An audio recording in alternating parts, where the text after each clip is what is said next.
Summer Games Fest came and went, and I felt me and you didn't think this year's was that bad. I thought it was all right. I thought it was the best one. But like honestly, I know I wouldn't grade it as a show, an 8 out of 10 perhaps. I wouldn't go as far to call it a great show. Right. But in terms of a new sort of showcase that we look forward to every year, I thought it was easily the best installment that they've had so far.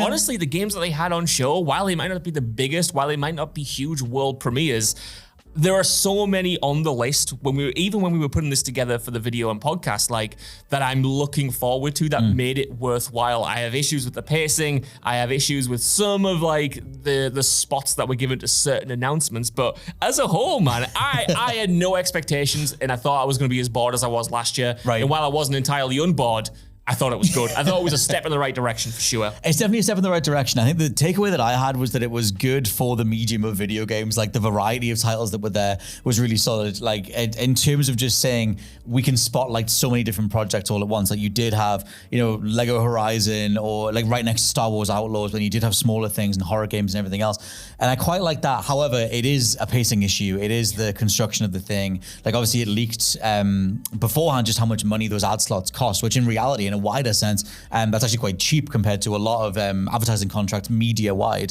But in terms of the idea that like companies are paying $250,000 to get 30 seconds or to get a minute or whatever, and then seeing something like the debut of Skate, but 2 minutes of it is like this weird live action skit thing that takes forever to get to the point, or something like Valorant taking forever to get through right at the end of the show as well, and then doubling up on or ending on something like Monster Hunter, even though it's already been shown off. There are a lot of qualms, and it was weird. Another thing that happened before the show itself was Jeff Keighley getting out there and saying it's a pretty flat year. There's not much to talk about. I don't have one more thing to end on. Yeah. And I was like, you're asking for so much money for this thing, and you're asking us to care, and then you're also saying that's not even worth it, to be honest. Probably just catch it later. Scott Tilford, you don't need it.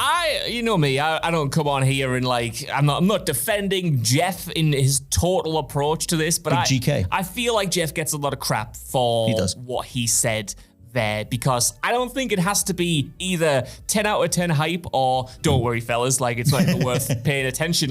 He still said it at the moment in time when that interview was recorded. He said his hype level was 8 out of 10 and it was only going to get up. And I just think he was setting expectations. It was good to know that there wasn't going to be a one more thing, because then we weren't all expecting to see something huge finish out the show. I just thought in an era where people, and naturally so, us included, get so annoyed when something like a State of Play doesn't have the games they want to see, even though in the blog post when the State of Play is announced, they specify that there'll be no first parties or whatever. I think it's smart, and I think it's tragically you have to need to temper those expectations, because our expectations, especially when we haven't had a showcase in a while, go absolutely nuclear. So I don't know. I will cut Jeff a lot of slack for doing that. I know what you mean though. Maybe it feels bad for the people in the show, but I'd prefer that than overhyping in having people get annoyed at those people to be like, well, where is X It's always funny watching him roll with the punches, that whole idea of in previous years where he said,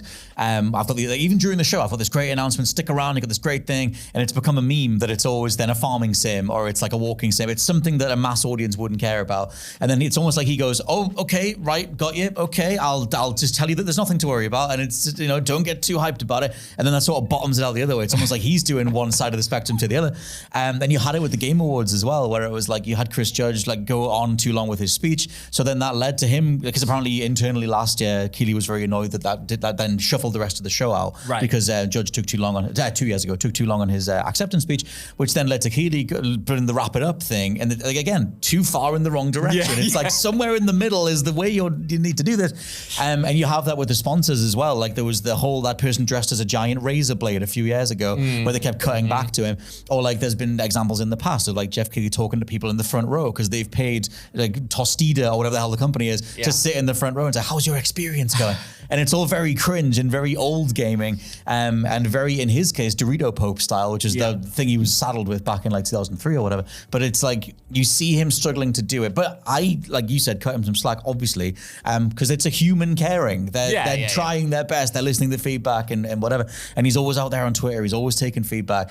And like you said, if you get it back to the games, the actual selection of games, and like if you could temper expectations and try and go with it and accept the pacing, there were still some great games here. 100%. And just off what you said there about like kind of pivoting too far in the other direction, I think he kind of did that with the layoffs and talking about the layoffs as well. He took a lot of crap when a bunch of layoffs happened the other month that he wasn't speaking about them, and he is this game spokesperson. So it felt like he was making a point to come out at the start of the show to address that. But at the same time, it felt like he was only addressing it because he'd been criticized. He really can't win. So he really can't win. Even myself, I kind of saw that and thought, is this sincere, Jeff? Or are you doing it because people would you have done this if you weren't pushed to do it? But at least he addressed, or at least he did something. At least he's open to that kind of criticism.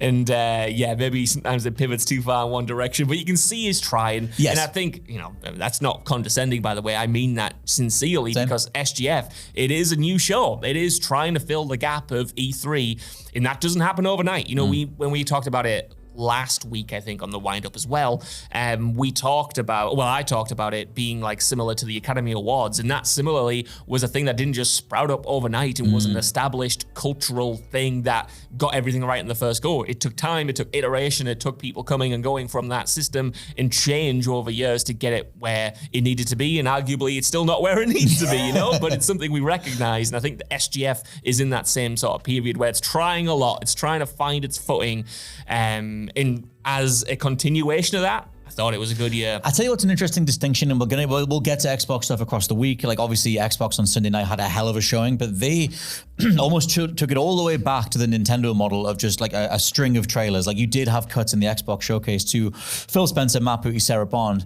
and reminding you of like the figurehead. Well, I was going to say the figureheads, but I guess the leaders or whatever of the Xbox division overall. Despite the amount of crap that they've put other people through across most of this year. Yeah. Still, you had that general approach of just showcase the games and showcase the gameplay. Whereas on the SGF side, you still have Keighley chasing a bit more of an E3 vibe where you've got a live auditorium, you've got a live audience, and you're kind of playing towards audience reactions and that idea of what E3 used to stand for or is associated with, which is big thing comes out and the crowd cheers, or like a trailer's a misdirect and it reveals it at the very end. Yeah. If you don't have them, like you're not going to know what trailers you get until teams are ready to give them to you or whatever, with certain amounts of time frames. But I think it's interesting being like, what do people actually want from these showcases? Yes. Because that's been the wider discussion for E3, and E3's parent body, the ESA or the ASA, haven't been able to answer that in terms of like, do the public want to be there? Do the press want to be there? Are the reactions part of the show? Do you just want a bunch of trailers? Like, Nintendo are just full on trailer streaming, that's it. And apparently they're planning a really big thing in the next couple of weeks. But yeah, like, what do you think about the way that it all kind of shook out? Because Keighley's still chasing E3. I like the live show format. I don't want to see that go away entirely. I'm not saying that every company needs to do a live show every time they do a showcase. I also am in favor of the direct style. Here's just the games. Here is a video package that we've put together. That is very valuable as well. But I do like the reactions that you said. I like the way that builds hype. For instance, we're going to get into it on another podcast, but when Gears of War E-Day was announced at the end of Microsoft Showcase, I thought that would have been amazing to hear the live reaction. If they did it live, like that was a huge pop for me. Yeah, that was edited for a live crowd. When Dom comes back in, that's a pop. That's a reaction. Totally. And I think while I do like that Jeff keeps pushing forward with the live show with SGF, I don't know about you, but I thought like I don't know anything about like the ticketing for the event or like the press going to that event or anything, but it felt like the auditorium was quite empty. Like every time I cut to the crowd, it felt like there was a huge swath of empty seats. And I do think that impacted the overall reception of the show, because there were some things that I was expecting to get a huge pop. Sam Lake coming out and announcing the Alan Wake DLC and being available more or less right now. I thought that would get a huge reaction, but something like Shadow and Sonic Generations got a much larger reaction. It's a bigger deal, my friend. And I know it's a huge deal, but that got like the biggest pop of the show. Yeah. And again, a big deal for the people who were there and people at home, obviously. But it shouldn't be bigger than that. That's it, right? I thought at least there would be something comparable to that pop for the other games that were shown, because there were a lot of good games in there and a lot of good announcements, but it was quite muted from that live perspective, I thought. And I know what you mean. You don't want a bunch of journalists being there and just cheerleading the games, but you want that element of fandom, I think. audience. It's definitely, representing a fandom or representing the idea of passion for an industry, like, which is an industry that's very hard to be passionate about in any given sort of month.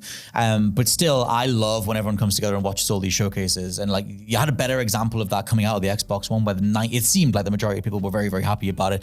And yeah, I think regardless of like the execution each and every year, at least Jeff Keighley is trying his best, is trying to bring these trailers together and this showcase together. And I'm glad that exists. Like with E3 dying, I'm just glad there's some sort of live auditorium of people reacting to video games. That's it. And like I said at the start, you know, I don't know anything about Jeff Keighley. I'm not here like pretending he's perfect. He's done a lot of things that I've been critical of, but I always think like if he's not doing SGF, no one really is. Exactly. You know, not on that scale. And I think the other companies and the publishers would happily just recede from that way of doing things and put out their video packages and not have that element. So I do like that he is around, as imperfect as he and the show is, to keep kind of vouching for that way of doing it, because who knows how long that's going to be around. Well, literally that's what killed E3. Like it was like they raised the prices too much. Those publishers realized they could do their own streams. Obviously that was the reality during the pandemic. We couldn't get together anyway. But the only reason that SGF has any trailers at all is that it's a palatable price point for the third parties, or they would just keep doing their own separate things.